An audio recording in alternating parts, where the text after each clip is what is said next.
Hi, I'm Rachel. I want to tell you about the night my own sister looked me in the eye in a room full of tailored suits and diamond earrings and told me to leave early so I wouldn't embarrass her in front of her friends. What she didn't know was that 6 weeks later, one of the wealthiest men in that very room would walk into my office, shake my hand, and call me director right in front of her. For years, I told myself that being the responsible one meant I'd never really belong anywhere else. Have you ever worked yourself into the ground for people who still introduced you like an afterthought, like you were something to explain away? If that sounds familiar, stay with me to the end, and if you want more stories like this one, go ahead and subscribe. It's free, it doesn't cost you a thing, and it's honestly the only reason I get to keep telling them. I grew up in Concord, North Carolina, about 30 minutes outside Charlotte, in a house where money was always tight, but nobody talked about it out loud. My dad worked in maintenance for the school district. My mom did the books for a dental office. I was the oldest, and somewhere around age 12 I became the one who filled out the forms, who remembered the due dates, who translated the insurance letters nobody else wanted to read. My sister Ashley is 3 years younger than me, and she was always the pretty one, the easy one, the one who could walk into a room and make people laugh without trying. I never resented that about her. What I resented came later after she married into a world that made my whole life look small by comparison. I remember one specific afternoon when I was maybe 14, sitting at our kitchen table with a stack of unopened envelopes, sorting them into piles for my mother because she'd started avoiding the mailbox during a stretch when money was especially tight. Ashley was upstairs doing her hair for a school dance, blasting music through the floor, completely unaware that I was quietly figuring out which bill could wait another week and which one couldn't. I didn't resent her for that either, not really. She was 11, and nobody expected an 11-year-old to sort bills. But somewhere in me, a kind of silent contract got written that year. The idea that my worth in this family was tied to how much weight I could quietly carry without anyone having to ask twice. I carried that contract into adulthood without ever really examining it. Ashley met David Calloway at the wedding when she was 26. He came from money, real money, the kind that owns buildings instead of renting apartments in them. His family had been developing hotels and shopping centers around Charlotte for 3 generations, and David himself ran acquisitions for the family company. Within a year, they were engaged. Within 2, they were married in a backyard in Myers Park that cost more than my parents' entire house. I stood up at that wedding in a bridesmaid dress that cost me $400 I didn't really have, and I smiled, and I meant it because I loved my sister. I just didn't know yet what that marriage was going to cost me over the next 6 years. The wedding itself was the first time I really saw the size of the gap opening between our 2 lives. The backyard had been transformed with a clear tent, chandeliers hung from the frame, a live band flown in from Nashville, and a raw bar that alone probably cost more than my entire year of rent at the time. My mother cried during the ceremony, the good kind of crying, and I cried too, standing up there in that $400 dress, watching my little sister marry into a world I couldn't have imagined for either of us growing up in that house in Concord. David's mother wore a bracelet that afternoon that I later learned, from an offhand comment at a different event entirely, was worth more than my parents' mortgage. I didn't think much of it in that moment. I was happy for Ashley. I just didn't yet understand how differently the 2 of us were about to be measured by the people around that tent. By then, I was already working full-time at Merriweather Group, a commercial real estate investment firm in uptown Charlotte, starting as an analyst straight out of college while I finished my master's degree at night. It was not glamorous work in the beginning. I built spreadsheets until midnight. I proofread offering memorandums until my eyes burned. My family called it my little job at the office, the same way you describe a hobby, something to keep me busy until I figured out what I really wanted to do with my life. Meanwhile, Ashley posted photos from Aspen and the Amalfi Coast, and my mother would show them to the neighbors like they were report cards. Nobody ever asked to see mine. I remember one Sunday dinner early in my career when I tried to explain a deal I'd just closed. My first real solo negotiation, a strip mall refinance that had taken 3 months of back and forth with a stubborn lender.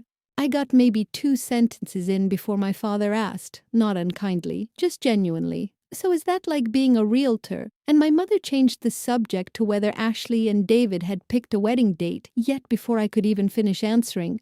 I laughed it off at the table. In the car afterward, alone, I sat in the driveway for a few minutes before starting the engine, feeling that particular loneliness of having done something you were proud of and having nowhere, really, to set it down.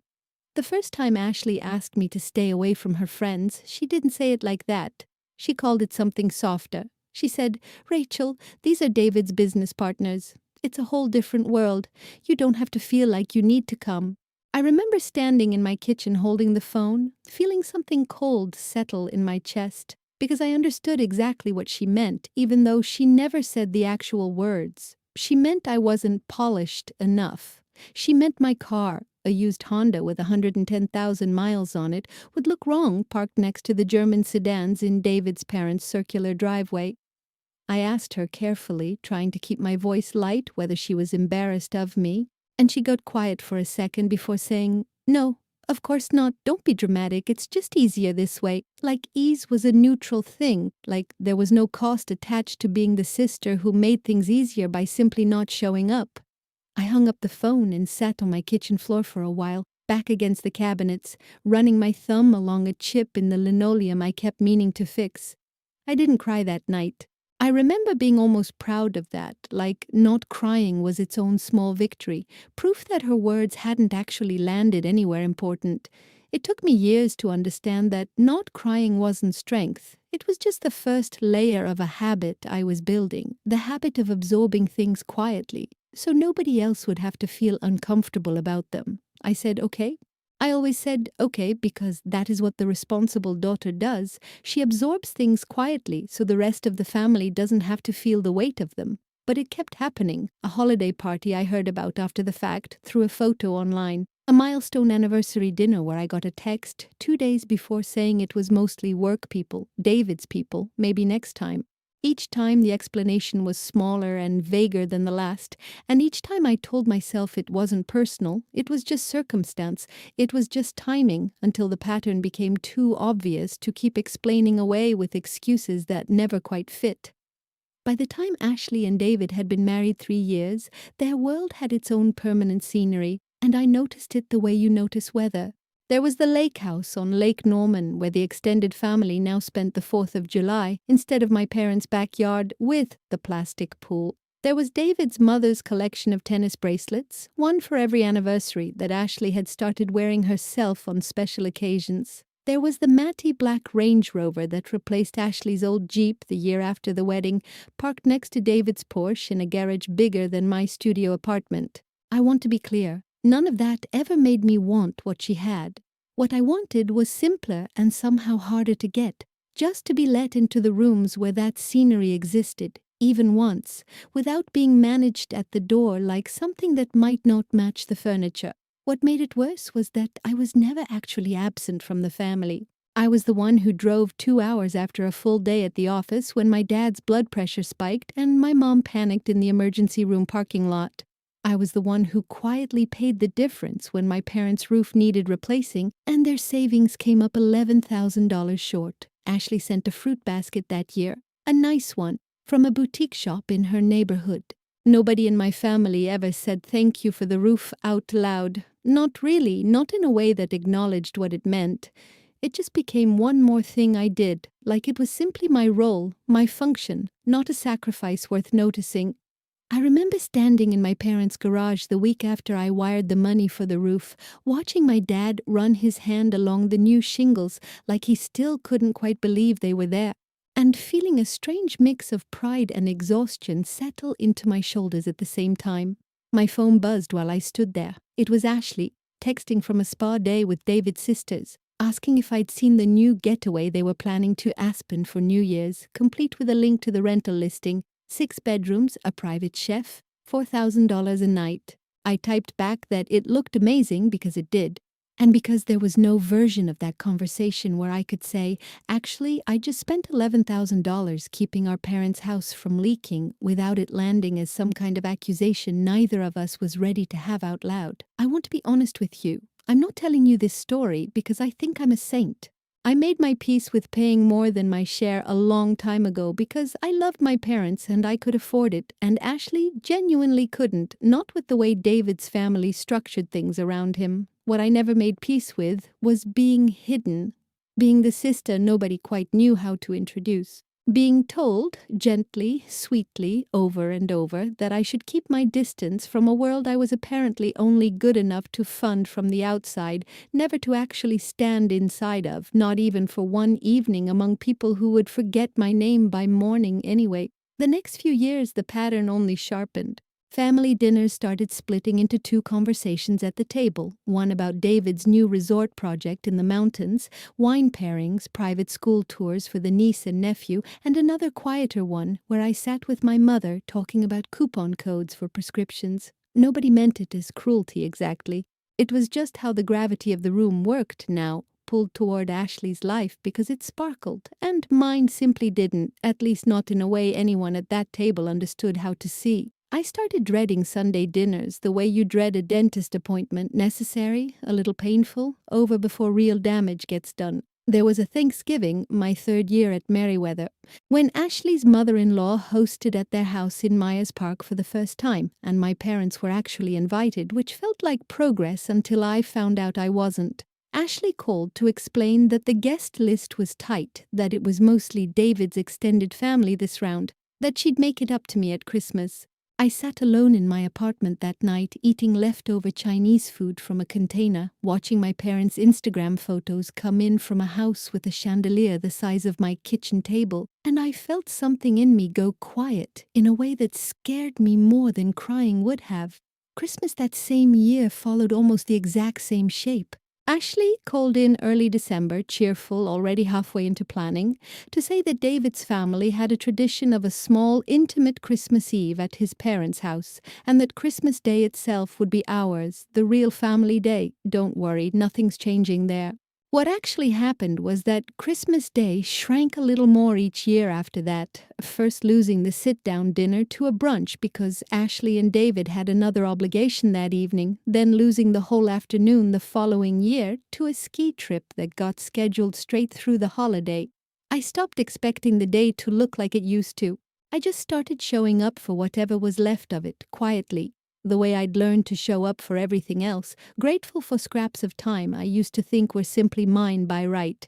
When I did get invited to things, the introductions were their own small wound. My sister works in real estate, Ashley would say to her friends, waving a hand vaguely in my direction, like the sentence was already finished and didn't need my actual job title attached to it. Never director. Never even analyst, just real estate, the same 3 words you'd use to describe someone who sold houses part-time on weekends. Meanwhile, I was underwriting deals worth tens of millions of dollars, deals that required me to understand zoning law, debt structuring, environmental review, deals that kept me at my desk until 9 most weeknights while she introduced her husband as being in development like it was a different planet from what I did. I remember one dinner at David's parents' house early on, when a man asked me directly what I did for work, and before I could answer, Ashley jumped in and said, "Oh, she's the practical one in the family. She keeps everyone organized." The table laughed warmly, kindly even, and moved on to the next topic within seconds, and I sat there holding a glass of wine I didn't want,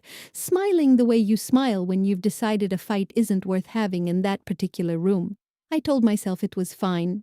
I told myself a lot of things were fine that year, because naming them out loud would have meant admitting how much they actually hurt, and I wasn't ready for that yet. My apartment back then was a 900 square foot, 1-bedroom in Noda, the kind of place with character, exposed brick, a window unit that rattled in August, and I loved it in a way I never quite admitted to my family, because admitting I loved my small, ordinary life would have meant admitting I didn't need theirs. I used to sit on my fire escape some nights with a glass of wine that cost $12, looking out at string lights strung between the buildings, and feel something close to contentment, right up until my phone buzzed with another photo from a rooftop bar in Charleston or a fundraiser gala at some club I'd never be invited to.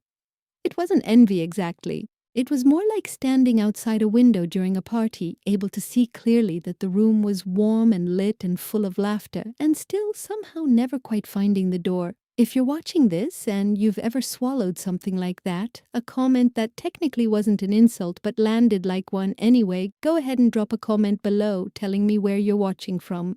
It helps me know this story is actually reaching people who understand it, and it costs you nothing but a few seconds. And if this is the kind of story that speaks to you, subscribing means you won't miss the next one, because these stories are the only thing I've got to give back for everyone who's ever felt smaller than they actually were in their own family. The strange part is that outside my family, I was quietly building a real career. My boss, a partner at the firm named Lauren Cole, had started giving me bigger accounts around my 4th year. First a small strip mall refinance, then a mixed-use development in Southend that actually made the local business journal. Lauren was maybe 50, sharp as anything, the kind of woman who didn't waste compliments but meant everyone she gave. She started calling me into meetings with clients directly instead of just prepping the materials for someone else to present. Nobody in my family knew any of this was happening because nobody in my family had asked me a real question about my work in over 2 years. One night that spring, my dad called out of nowhere. No occasion, no favor to ask, just to talk, which was rare enough that I nearly didn't pick up thinking it was a scam call. He asked almost shyly if I actually liked my job, the kind of plain curiosity nobody in my family usually showed, and I found myself talking for 20 minutes about zoning boards and cap rates and the strange satisfaction of turning a stalled deal into a closed one, and he just listened, saying, "Huh." And that's something at the right moments, the way he used to when I was a kid explaining a science project. It wasn't much.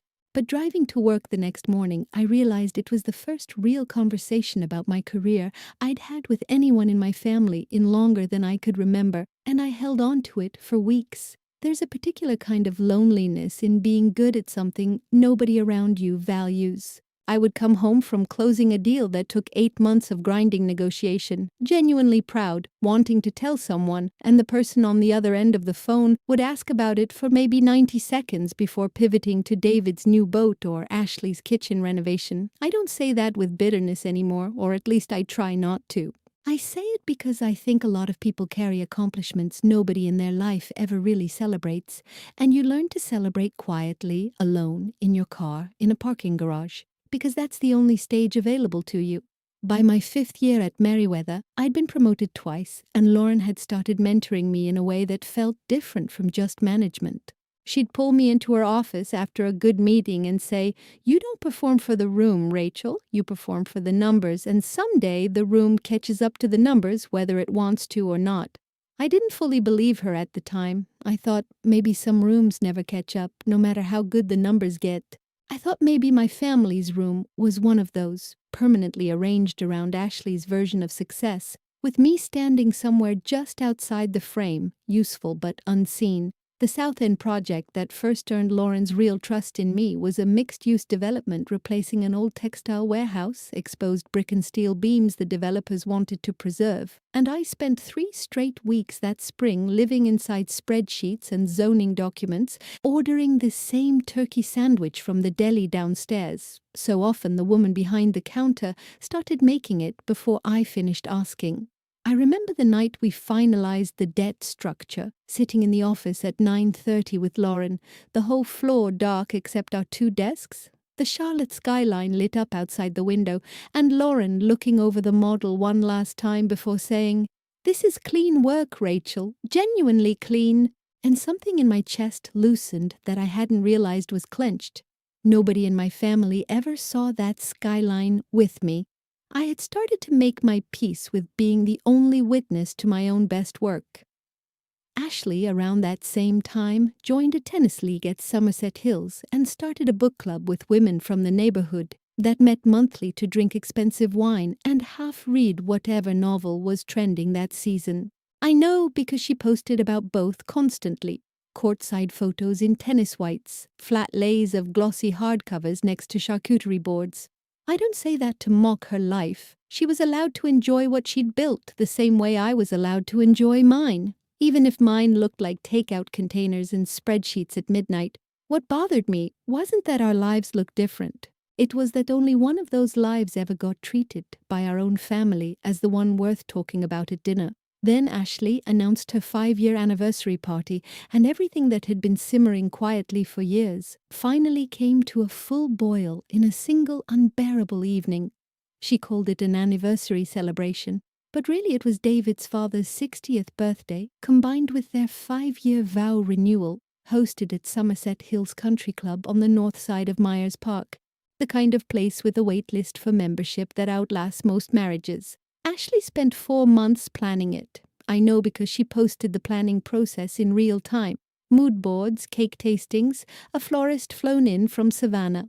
This time, for reasons I still don't fully understand, maybe guilt, maybe genuine wanting, she actually invited me, and part of me, the part that still wanted to believe things could be different, said yes before I let myself think it through. During the planning months, Ashley called me exactly once to ask for actual help, needing an extra set of hands to assemble 200 welcome bags for out-of-town guests, and I drove over on a Saturday and spent 4 hours folding tissue paper and tying ribbon around bottles of bourbon while she fielded calls from the florist and the string quartet's manager in the next room. At one point she came in, looked at the neat rows I'd assembled, and said, "You're so good at this kind of thing," half compliment, half something else I couldn't quite name, before disappearing again to take another call. I didn't mind the folding. What stayed with me was the phrase "this kind of thing," said the exact same way she used to say practical, a small, tidy box she kept sliding me into no matter how much the actual shape of my life had changed. I spent 3 weeks debating what to wear, which tells you something about where my head was. I ended up buying a dress I genuinely couldn't afford, deep green, well-tailored, from a boutique downtown because some small stubborn part of me refused to walk into that club looking like exactly what Ashley always implied I was. I remember standing in my apartment the night before, looking at myself in the mirror, thinking, "You belong in rooms like this too. You just haven't been given the chance to prove it." I didn't know yet how literally true that sentence was about to become, or how soon. The boutique where I found the dress was downtown, small and quiet, run by a woman named Brittany who'd opened it 2 years earlier after leaving a corporate job herself, and when I told her, almost apologetically, that I probably couldn't afford the alterations on top of the dress, she waved a hand and said, "Honey, you're going to walk into that room like you own it. The hem is on me." I hadn't expected to cry in a dressing room over a hem, but I did, quietly, for about 30 seconds before wiping my eyes and laughing at myself in the mirror. It's strange what kindness from a stranger can do to you when you've spent years absorbing small cruelties from your own family. I left that boutique feeling, for the first time in a long time, like I was preparing for battle instead of just another evening of being politely erased. At work that same week, something big was moving. Lauren called me into her office on a Tuesday and told me Merriweather had been approached about representing a potential buyer on the Ashworth Collection, a portfolio of 6 boutique hotels across the Carolinas, valued at around $180 million. It was the kind of deal that made careers. Lauren said the buyer's team wanted a lead point of contact who actually understood the hospitality underwriting model inside and out, and she was putting my name forward. I remember sitting there, feeling my pulse in my ears, thinking this could be the deal that finally proved everything I'd spent 7 years quietly building actually meant something. I didn't know the buyer's name yet. Lauren said it would be revealed once the non-disclosure paperwork cleared. Standard for a deal that size, and I didn't push, because in my world, you learn patience the hard way, one closing at a time. I remember driving home that night, with the windows down even though it was cold, feeling something close to hope for the first time in a long while, hope about work, hope that maybe this was the beginning of the room finally catching up to the numbers, the way Lauren always promised it eventually would, whether the room wanted it to or not. The morning of the party, my phone buzzed with a group text from Ashley, all lowercase, casual on the surface, but carrying an edge underneath that I'd learned to recognize. "Hey, so tonight is pretty formal. Lots of David's business world. Maybe keep the work talk light a lol. People here don't really get into shop talk the way you do." I read it twice, sitting on the edge of my bed already half dressed, and felt that familiar cold drop in my stomach. The one that told me nothing had actually changed, that the invitation had never really meant what I hoped it meant, that I was still, after everything, being managed, packaged, kept quiet. I almost didn't go. I sat on my bed for a full 20 minutes with the dress still on its hanger, seriously considering texting back that I had a headache, that something came up at work, any of the easy exits I'd used a dozen times before. But something in me, some stubborn thread that had been fraying for years, refused to let Ashley's text be the last word. I told myself I would go, I would be gracious, I would not make a scene, and I would simply exist in that room as myself on my own terms, whether her friends understood what I did for a living or not. I had no idea how sharply that decision was about to be tested. Somerset Hills Country Club sat behind a stone gate with a guard checking names off a list. Past a driveway lined with valets in white gloves parking Range Rovers and a single silver Bentley that made my Honda feel like a joke I'd told on myself by even showing up in it. Inside, the ballroom was lit gold, string quartet in the corner, a raw bar with oysters on ice, the kind of catered abundance that makes you acutely aware of every dollar you've ever had to think twice about. There was an ice sculpture near the entrance shaped like the numeral 5 for the anniversary, already beginning to weep small rivers onto its silver tray, and a wall of white orchids behind the head table that I later learned had been flown in that morning from Miami.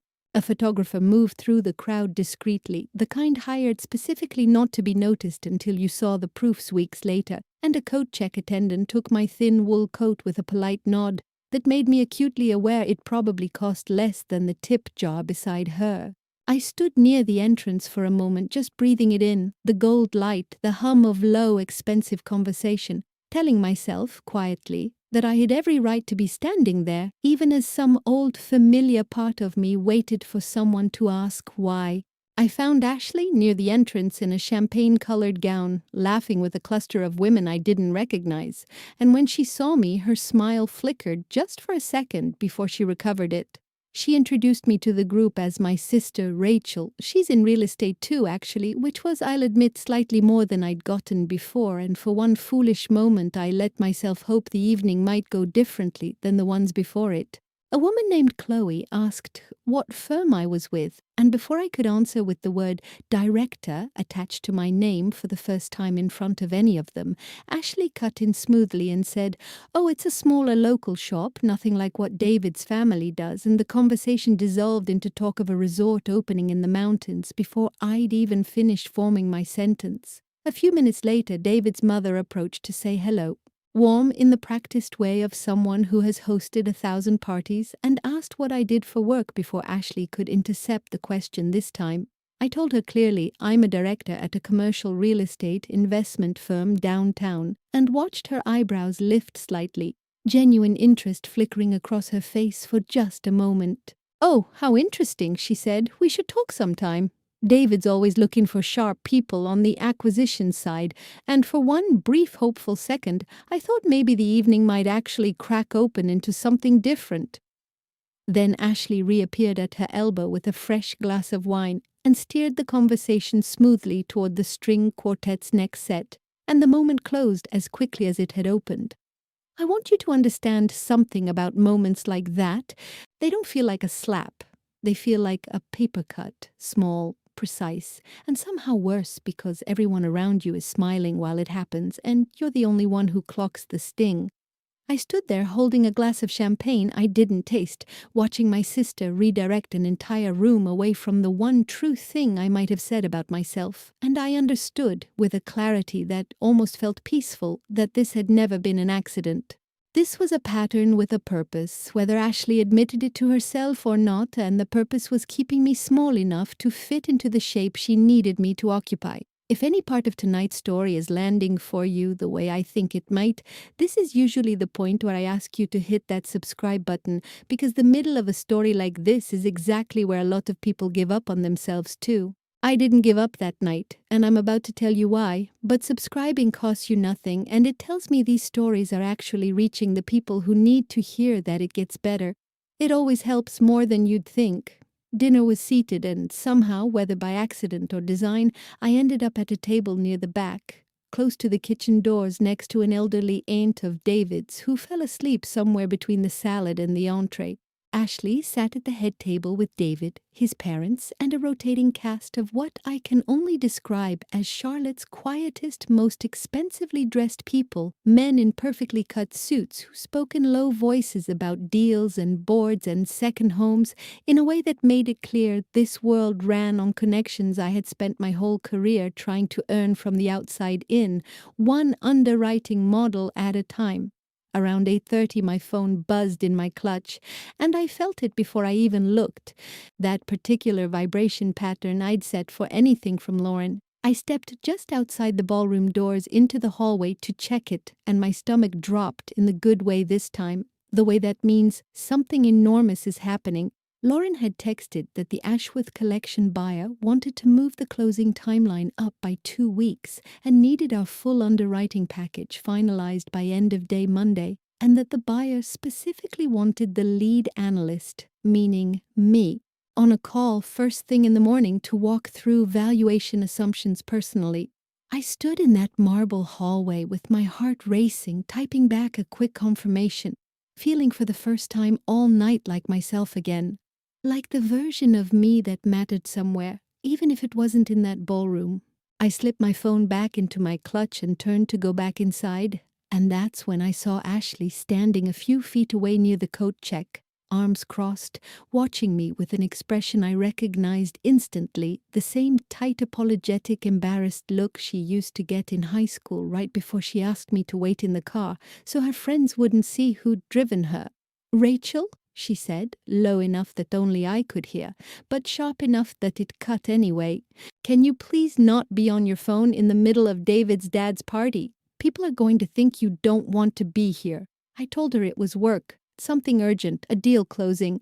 She let out a short laugh that had no warmth in it at all and said, "Of course it's work. It's always work with you. Can you just for one night pretend you have a life outside of your little office?" And I felt my face go hot in a way I hadn't experienced since I was a teenager standing in that same posture of quiet, practiced shame.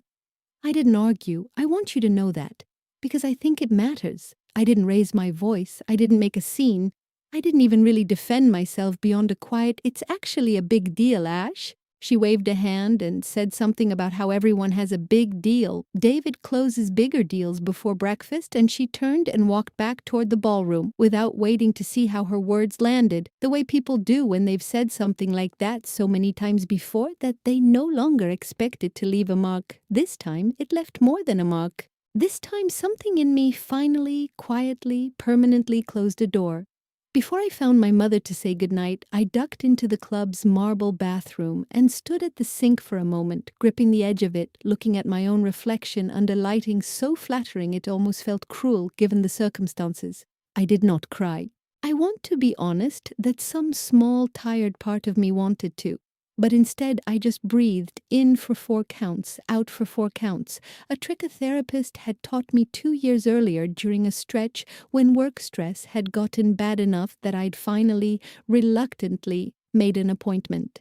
I looked at myself and thought, you did not do anything wrong tonight, and for once standing in that pristine bathroom paid for by people who would never know my name past this evening, I actually believed the sentence instead of just repeating it. I stood alone in that hallway for maybe 2 full minutes, and I made a decision that had nothing to do with anger and everything to do with clarity. I was not going to make a scene. I was not going to cry in a country club bathroom while a string quartet played somewhere down the hall. I was simply going to leave, quietly, the way I always left things, except this time the leaving meant something different.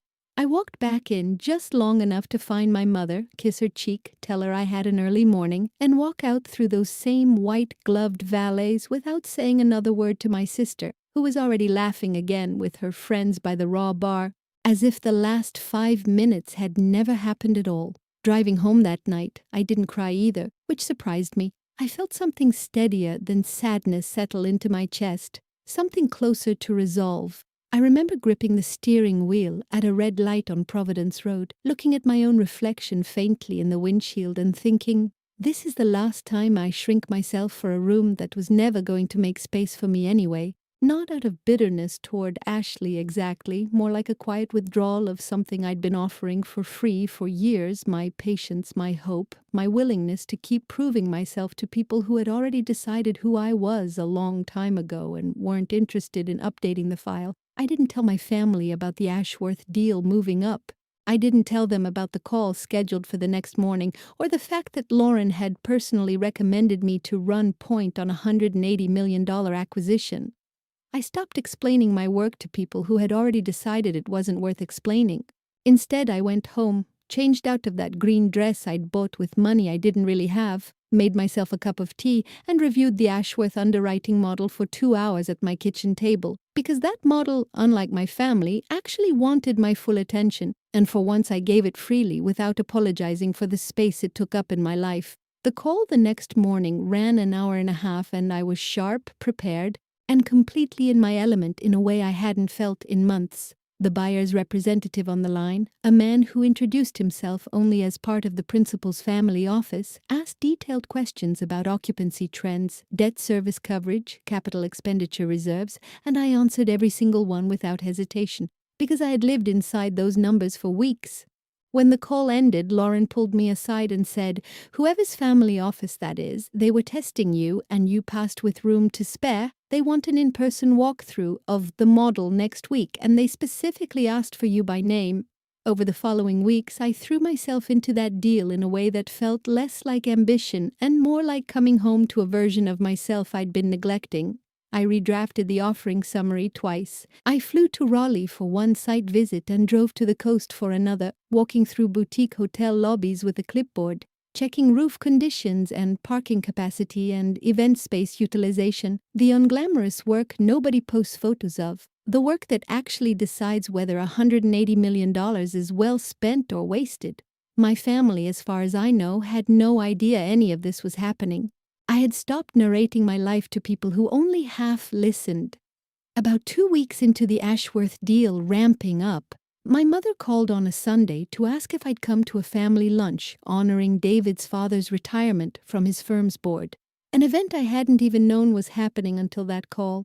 I told her, gently but clearly, that I had work I couldn't move, which was true, and also, for the first time, I didn't spend the next 10 minutes apologizing or offering to swing by afterward for even 20 minutes.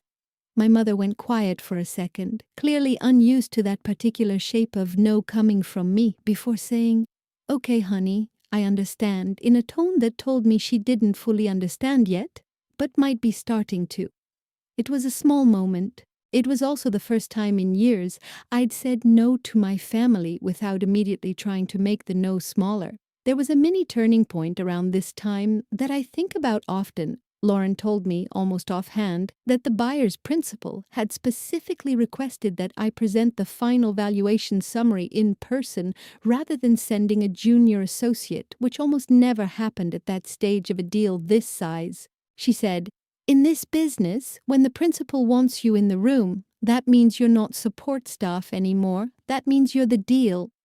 I remember writing that sentence down on a sticky note and putting it on my monitor, not because I needed the validation exactly, but because some small, tired part of me had needed someone, anyone, to say out loud that I had actually built something real. 2 days before the final walkthrough meeting, Lauren finally told me the buyer's name. Now that the paperwork had cleared and confidentiality had lifted enough for internal planning, the acquisition was being led personally by a man named Michael Sinclair, founder of a private investment firm out of Richmond that had quietly built one of the largest boutique hospitality portfolios on the East Coast. I recognized the name vaguely, the way you recognize a name from society, pages you never really read closely, and thought nothing more of it. I had no reason yet to connect Michael Sinclair to anything in my personal life, no reason at all until the morning of the meeting itself. The morning of the walk-through, I dressed carefully, a charcoal suit I'd bought specifically for moments like this one, hair pulled back, a single pair of pearl earrings that had been my grandmother's. I reviewed my talking points one final time in the elevator, feeling the particular calm that comes right before something important. Not nerves exactly, more like readiness, the feeling of a muscle you've spent years training finally being asked to perform. Lauren met me outside the 12th floor conference room and said, They're already inside. Small group. Keep it tight. You know this model better than anyone alive. Go show them. I walked into that conference room with my laptop under my arm and my head held higher than it had been in months, and the first thing I registered was the skyline view behind the long glass table. The second thing I registered a half-second later in a jolt that traveled through my entire body was my sister Ashley sitting near the window beside David, both of them apparently there because David's company was serving as a co-broker on a related property adjacent to the Ashworth portfolio, a connection nobody had thought to mention to me and nobody could have possibly known would collide with my morning like this. Before I could fully process what I was looking at, a man rose from the head of the table, silver-haired, easily in his 60s, wearing the kind of quiet confidence that only comes from decades of being the most important person in every room he enters. I recognized his face immediately, with a lurch that nearly stopped my breath because I had seen it 3 weeks earlier across a ballroom at Somerset Hills Country Club. Laughing near the Raw Bar with a group that included my own sister, a man I now understood had been standing not 15 feet away from me the entire night. I'd been humiliated in that hallway and quietly told to leave early. Michael Sinclair extended his hand toward me before Lauren could even finish the introduction and said with genuine warmth in his voice, "You must be Director Doyle. I've heard nothing but excellent things. Your model on the Asheville property alone told me everything I needed to know about who I wanted running point on this." He said it clearly, fully, in a room gone suddenly, completely silent, and I felt the word director land in the air like something solid. Something that couldn't be waved away or softened into vague real estate the way it always had been before. I shook his hand and heard myself say, "Thank you, Mr. Sinclair. It's a pleasure to finally put a face to the file." I did not look at Ashley right away. I made myself finish the handshake. Make eye contact with Michael, breathe once, steady before I let my gaze drift 2 seats down to where my sister sat frozen, her champagne-colored composure from 3 weeks ago nowhere in sight, replaced by something I had genuinely never seen on her face before, a kind of stunned, unguarded shock, the look of someone watching a story rearrange itself in real time. David, beside her, glanced between Michael and me with visible confusion, clearly working out the connection none of us had known existed until that exact second in that exact room. Michael, without any idea of the family drama he'd just detonated, gestured for everyone to sit and slid a bound copy of the acquisition summary across the table toward me, the cover page printed cleanly with my name and title, Rachel Doyle, Director of Acquisitions, Merriweather Group. The same words Ashley had talked over 3 weeks earlier, as though they weren't worth finishing a sentence about. I ran my palm once over the cool laminate cover before opening my laptop, a small habit of mine before any big presentation, and I noticed my hand wasn't shaking, which surprised me almost as much as anything else happening in that room. Lauren caught my eye from across the table just for a second, a small nod that said, "You've got this." And I realized in that instant that the steadiness I felt had nothing to do with Michael Sinclair's approval, and everything to do with the hundreds of hours I'd already put into knowing this deal better than anyone else in the building. Whatever happened next with Ashley, whatever her face was doing 2 seats down, the actual ground I was standing on had been built long before either of us walked into that room that morning. I opened my laptop, pulled up the valuation model, and for the next 45 minutes I did the thing I actually knew how to do better than almost anyone in that building, walking the room through debt structuring, cap rates, and projected returns with a steadiness that surprised even me. Given everything happening underneath the surface of that meeting, I want to tell you that I felt triumphant in that moment, some cinematic swell of vindication, but honestly, what I felt was quieter than that, and somehow more solid. I felt like myself, fully, without apology, in a room where my actual work finally spoke louder than any introduction my sister had ever offered on my behalf. When the meeting ended and Michael shook my hand again, saying he looked forward to closing with me personally, I finally allowed myself one glance at Ashley, who was still sitting there, quiet, pale, unable to find whatever version of her usual smooth deflection might have covered this particular moment. The days after that meeting were strange in a way I hadn't anticipated. Ashley called twice that same evening and I let both calls go to voicemail, not out of spite, but because I genuinely needed time to sit with what had happened, before I let anyone, even my own sister, tell me how I should feel about it. When I finally called her back 2 days later, her voice was different, smaller somehow, and she said, "I didn't know, Rachel. I swear I had no idea Michael Sinclair was your client." And I told her, gently but clearly, that wasn't actually the point. And she went quiet on the other end of the line in a way that told me she understood, finally, what I meant. She tried to explain herself the way people do when they're cornered by their own pattern laid bare in front of them. She said she never meant to make me feel small, that she just got caught up in David's world, that she didn't realize how it looked from the outside until she watched Michael Sinclair say the word director and saw her own husband's confused face beside her. I listened to all of it without interrupting, and when she finished, I said something I'd been carrying for years without quite knowing how to phrase it. I told her, "I was always this person, Ashley. You just never wanted to see it, and that's a different problem than the one you're apologizing for right now." I didn't yell at her. I didn't list every slight going back a decade, though God knows I could have. I simply told her that, going forward, I wasn't interested in being introduced vaguely, hidden at back tables, or asked to keep quiet about a career I had built with my own 2 hands while she was busy building an entirely different kind of life. I told her I loved her, and that I meant that, but that love didn't obligate me to keep shrinking so she could feel comfortable. She cried a little on the phone, and for once I let the silence sit there instead of rushing to comfort her, the way I always used to, because some silences need to be felt all the way through, not managed away.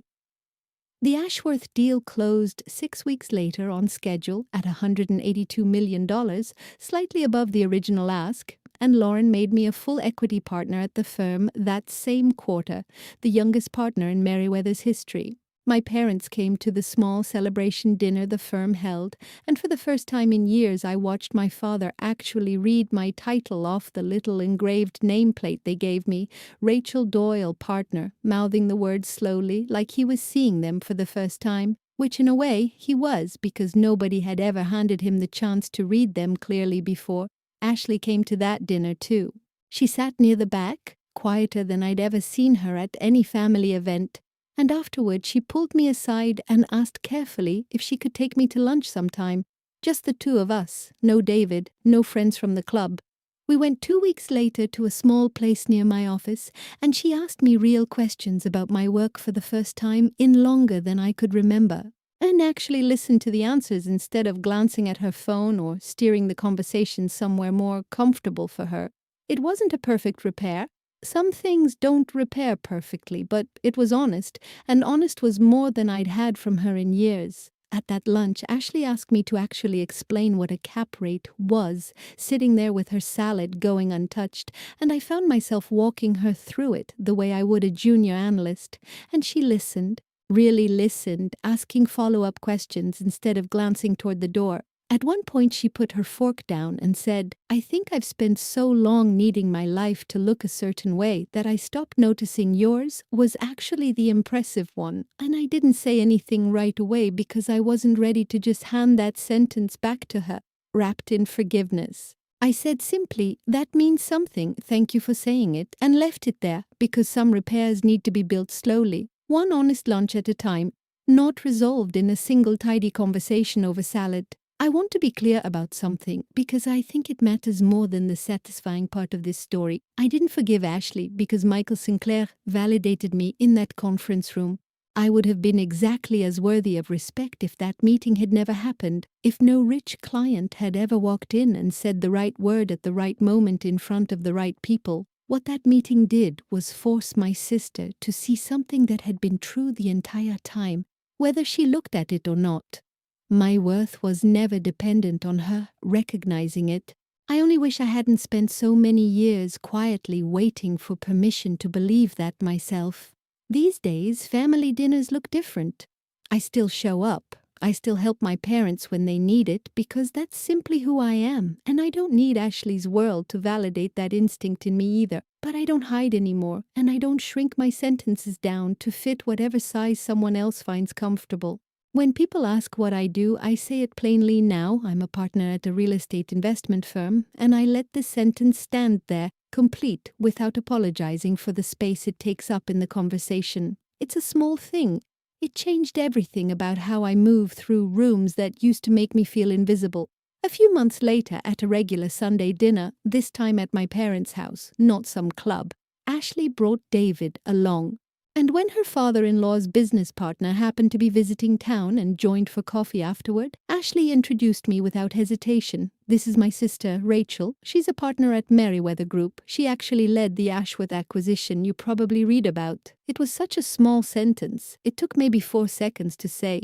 But I felt something settle in my chest hearing it. Not triumph exactly, more like a door that had been stuck for 15 years finally swinging open on its own. Quietly, without anyone having to force it.